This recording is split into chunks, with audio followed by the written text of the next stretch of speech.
Tá. Não é nem um pouco suficiente. Vamos, então, aproveitando que a gente voltou um pouquinho para o Brasil, então, vamos ver o quão rápido ou vamos ver o tanto que você tem para falar disso, tá? Em que medida Lula 3 é pior que Lula 1 e 2, cara? Em que medida?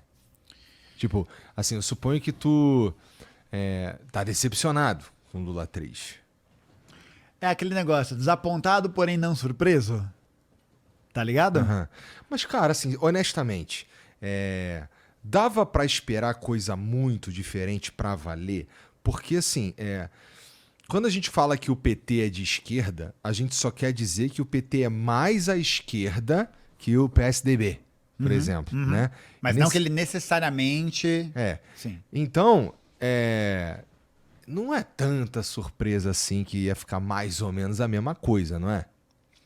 Eu acho que não existiam expectativas de que fosse ser implementado o Soviete Supremo no Brasil. Né? Eu acho que a gente não carregava essas ideias. Até porque foi exatamente isso que tu falou da outra vez lá com relação a expectativas. Mas e agora, quase chegando às próximas... Um ano e meio depois, né, as minhas previsões se mostraram... Não vou dizer acertadas, porque eu acho que seria falta de humildade. Se mostraram ali tendenciosas pro que está acontecendo. Eu acho que o governo Lula 3 é um governo que manteve algumas políticas ligadas aos primeiros mandatos, especialmente no que diz respeito ao fortalecimento da FEBRABAN, da Federação Brasileira de Bancos, dos setores do agronegócio e de alguns setores rentistas. No Lula 1 e Lula 2, houve uma movimentação para um processo de valorização do salário mínimo e da inserção da classe trabalhadora mais marginalizada ali e tal, muito pobre, a esse mercado de consumo, né? A ter uma vida digna, e isso foi importantíssimo. Especialmente a questão da valorização do salário mínimo. Isso é muito importante, porque foi essa valorização que permitiu que a classe trabalhadora pudesse ter melhores condições de vida. Uhum. O projeto nunca foi socialista em nenhuma medida, em nenhuma escala. Nenhuma. Hoje, nem mesmo esse compromisso com esses grupos mais marginalizados atualmente, como são as famílias que ganham até 2 salários mínimos, é atendida pelo governo. Ou é atendida de maneira muito superficial e de maneira muito pontual. Então, é muito surpreendente porque você vê que o governo, para poder se adequar à lógica do arcabouço fiscal, está atacando a lógica que ele mesmo criou, importante dizer, está atacando a fração da classe trabalhadora que ele mais se popularizou durante a sua história. Você olha as pesquisas de popularidade do governo Lula 3, Igor, você vê que a maior queda que existe na popularidade é no Nordeste e nas famílias que ganham até 2 salários mínimos. Que era para ser onde ele é mais forte. Que é a base histórica. Por que isso está acontecendo? Porque não existe mais uma política de valorização do salário mínimo. Porque a política econômica do governo está entregue. Está entregue não, porque aí faz parecer que aconteceu, não temos outra alternativa. Não. Eu acho que ela fechou acordos. Ela fechou os acordos com tudo. Por uma política que desvaloriza hoje o salário mínimo. Que combate essa valorização. Para isso, para poder se manter dentro da lógica do corte de gastos. Porque se você gasta muito com esse tipo de recurso, etc., você não vai ter superávit.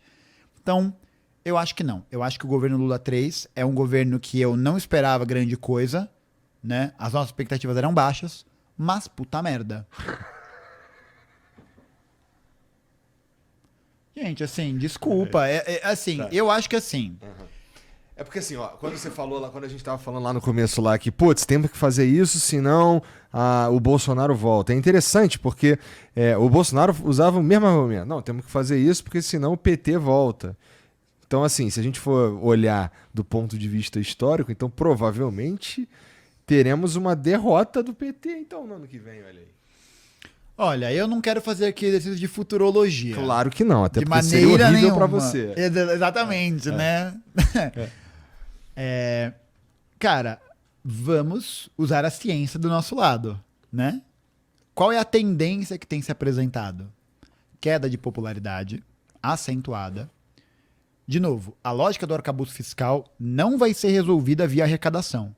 Vai ter mais corte.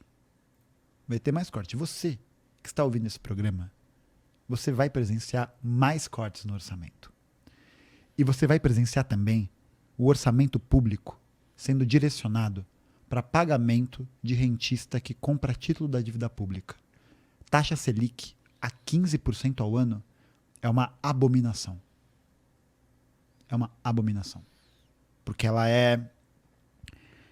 O Brasil é um paraíso fiscal. Na prática, uma taxa Selic a 15% ao ano, ela faz com que a gente faça mais sentido o cara que tem dinheiro manter o dinheiro lá guardado e rendendo do que investindo e criando emprego, por exemplo. Claro. Óbvio. Um dos grandes erros... Quem falou isso foi um idiota, tá? Então, assim, não é muito difícil de... Tô rindo com respeito. Não, mas, com profundo respeito. Tá bom. Eu acho que essa é, inclusive, uma das avaliações equivocadas que algumas pessoas de esquerda fazem, de que existiria um setor da burguesia brasileira que é rentista e um outro setor que não é. E eu acho que não. Eu acho que a burguesia brasileira toda está integrada nesse mesmo grupo de interesses. Título da dívida pública e agronegócio. Os dois negócios aqui selados. Então eu acho que nessas condições de corte de orçamento, elevação da taxa Selic, perda das condições de vida, piora da qualidade da condição de vida, e você não tem um movimento, de novo, que pudesse voltar esse ímpeto para as ruas, né? Tipo, é isso. Não adianta chamar o ato uma vez por ano. Não adianta chamar e achar que isso vai fazer milagre. Ah, ninguém veio. Jura, Sherlock? Tá ligado? Tipo, parece que você é burro, cara. Parece que você é burro ou mau caráter. É uma das duas coisas. Porque inocência me parece difícil.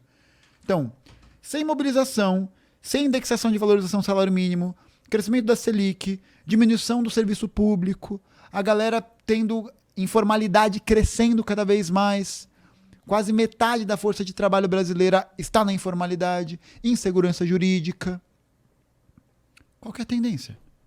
A tendência, a meu ver, Igor, é assim, é uma análise que a gente vai poder discutir daqui a 2 anos, né, num futuro Flow 3ª edição, né, Hat-Trick Música no Fantástico. Uhum.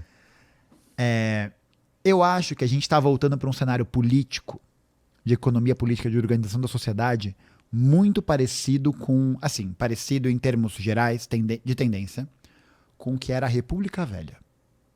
Caralho. República Velha. O que que é? Caralho. Toda economia política ligada a uma lógica de exportação, 100%.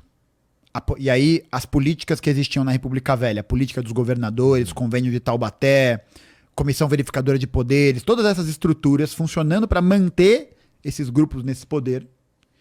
E a nossa força de trabalho, nossa classe trabalhadora, em empregos que, se não estão submetidos a essa lógica de produção do grande capital, são empregos de baixíssima rentabilidade, de baixíssima segurança jurídica.